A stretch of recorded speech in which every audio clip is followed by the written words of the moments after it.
Hey everyone, my name is Tony and welcome back to the channel. Today we are modeling an entire kitchen step by step inside of SketchUp. Let's get started.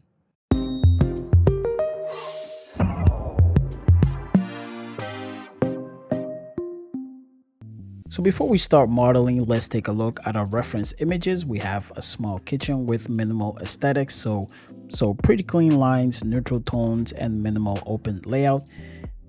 If we look at the key elements, we got vertical full height cabinets for storage, matte tones, so you can see the light wood and very white and neutral tones, no visible handles, and integrated lighting. So nothing too complex as far as design choices, but we can start to look at this and translate them into simple SketchUp geometry. So first you want to make sure your units are all set. So you want to go to model info and make sure you set this to units that you're comfortable with. I'm going to be using Imperial. And you also want to make sure you set all of your tags. I'll get started on the model first, and then I'll assign each tag to the appropriate object. Make sure untagged is current, and let's get started with the modeling. So for step one, we're going to start by creating the room shell. This is going to be the walls and the floor. So I will start with the rectangle tool using shortcut, by the way, but you can access all the basic tools from this toolbar. And we're going to make this 8 by 8 feet. So if we extrude this maybe 6 inches down, and now we have our floor footprint. I'm going to copy this top surface and actually group this so it's its own object. Paste in place, and I'm going to select these two edges and offset them for the wall. Offset this in by 8 inches, and there we have our wall. So I'm going to delete these two outer edge and extrude this up by 8 foot 6 inches. And I'm also going to group this so it becomes its own object. So far we got something that could look nice isometrically. So I'm going to set my first view. So we'll always refer to this scene to check our progress.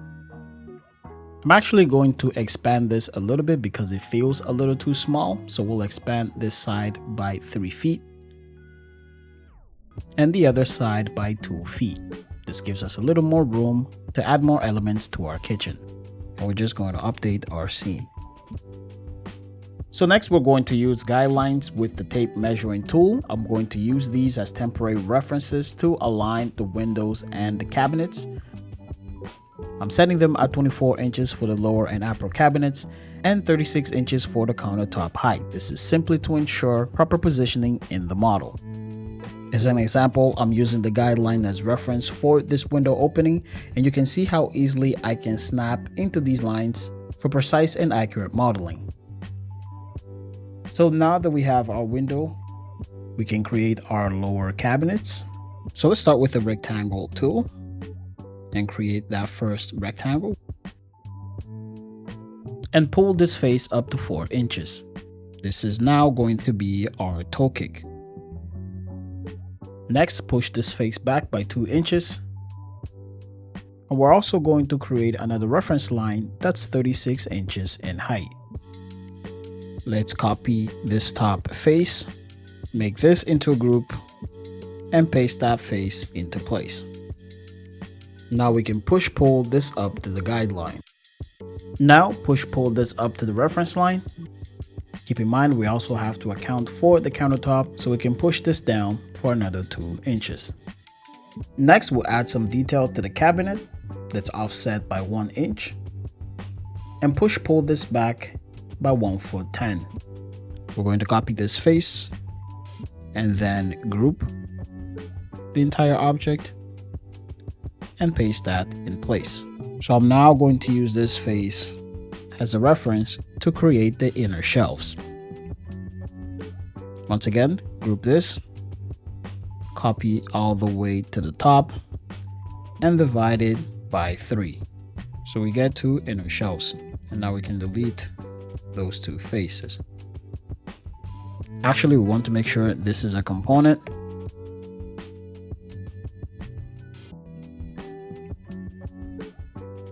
And delete that other group. Let's push pull 1 inch for thickness and push inside another inch. So now let's work on our door frame. To keep it simple, it will be a 1 inch thick rectangle. We're going to group this so it's its own object, and then we'll make a copy onto the top and extrude this to that face. And from here, we can select all the objects and make it into a component.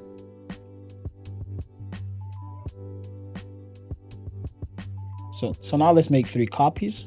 Hit Ctrl to create another copy, and then multiply this by 3 to create 2 additional copies. And now we got something like this. Next, we can add the countertop. This is going to be a simple rectangle on top of the lower cabinets, and push pull 2 inches for the thickness.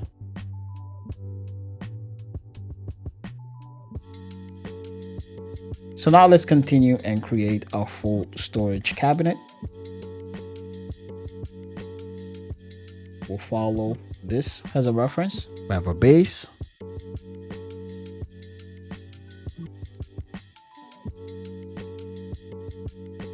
Hopefully that's not too high. Actually, we'll bring this down to 7 feet. I think that should be okay. So next we're going to move over to the upper cabinets. I've added some extra grid lines for accurate modeling. And here we're going to create a rectangle and push pull to 1 foot 6 inches. Next, I'm going to follow the same workflow to add shelves. And once again, group it and make it into a component. And similarly, we can move this and add 3 copies. Next, we're going to add the door. This is going to be a 1 inch thick rectangle, and that takes care of our upper cabinets. And similarly, I'll follow the same workflow to add basic details to the full storage cabinet.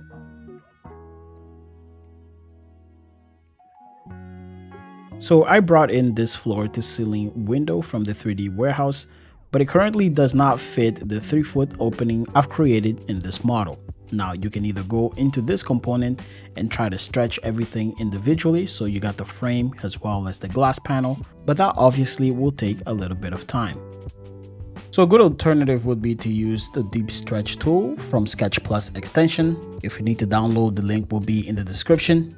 And this tool allows you to extend nested objects all together at once. In this next step, we're going to add round corners to these components. You can try to do this manually, but trust me, it can take a while. But I'm going to use Bevel, which is a better extension to take care of this task. So simply go into your group, select your object, and use Bevel to round the edge. So this is going to be a very subtle 1/4 inch with 4 segments. And because it's a component, it repeats on all the other instances. And now we're going to repeat this throughout the entire model. Bevel is an extremely simple extension to use and seamlessly integrates into the SketchUp workflow. And the link to download is also in the description. Now before we add accessories to our kitchen, we're going to add a sink. And first thing we're going to do is make this into a unique. Go inside that group and actually make this open.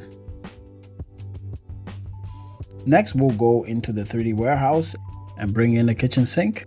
This one seems to fit right into place. So normally this is how I want to have the kitchen sink. The next step here is to create an opening through the countertop. Right, so you can open this up and try to match the opening to the sink. Once again, this is something that could take a while. So instead of this, there's a more simple solution using double cut. So step number 1, make sure double cut is enabled. Inside your sink, you have 2 subgroups. And make sure you have a closed loop inside of your component. As you can see, I've created this closed loop around the sink to create the opening. So from here, you want to create a component. You want to set glue to any. Make sure you have cut opening checked. For the component axis, I'm using this line as a reference. So you want to set the red axis along the length, green axis along the depth, leaving the blue axis for the vertical. And then we confirm our component.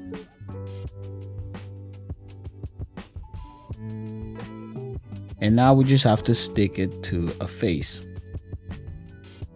And as I move my sink, you can see that the cut follows along with it. This is a great benefit of double cut to help you cut down on modeling time.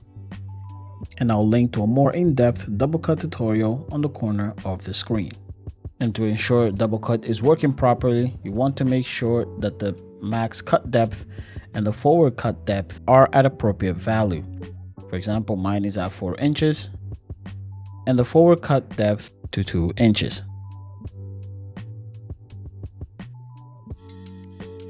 So now we're in a great place to assign the right tags to the proper objects. This is a very important step you don't want to miss. This allows you to stay organized with the visibility of the elements in your model. So be sure to always follow this step.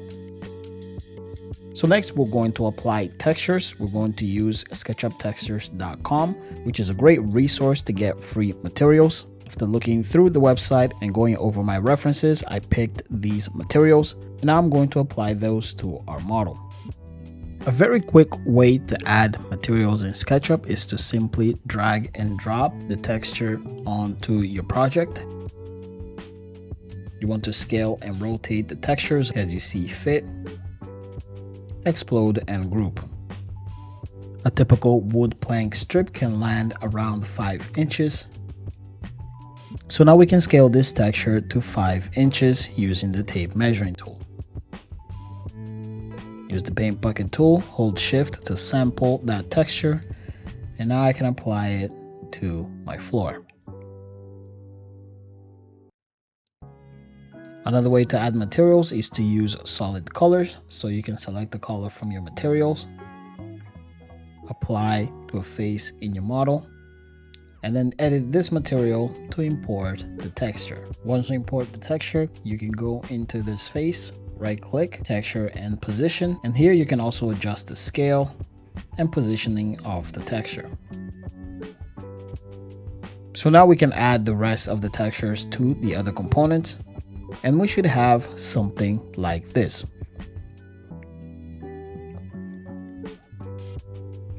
So not too bad considering where we started from. And to finish things off, we can go to the 3D warehouse and add some decor items. So here we are in the 3D warehouse. I'm going to search something generic like kitchen items. I'm also going to filter my search for models between 5 and 10 megabyte.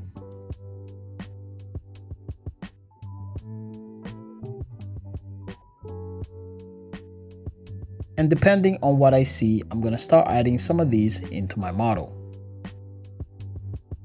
So just drag and drop and scale accordingly if you have to.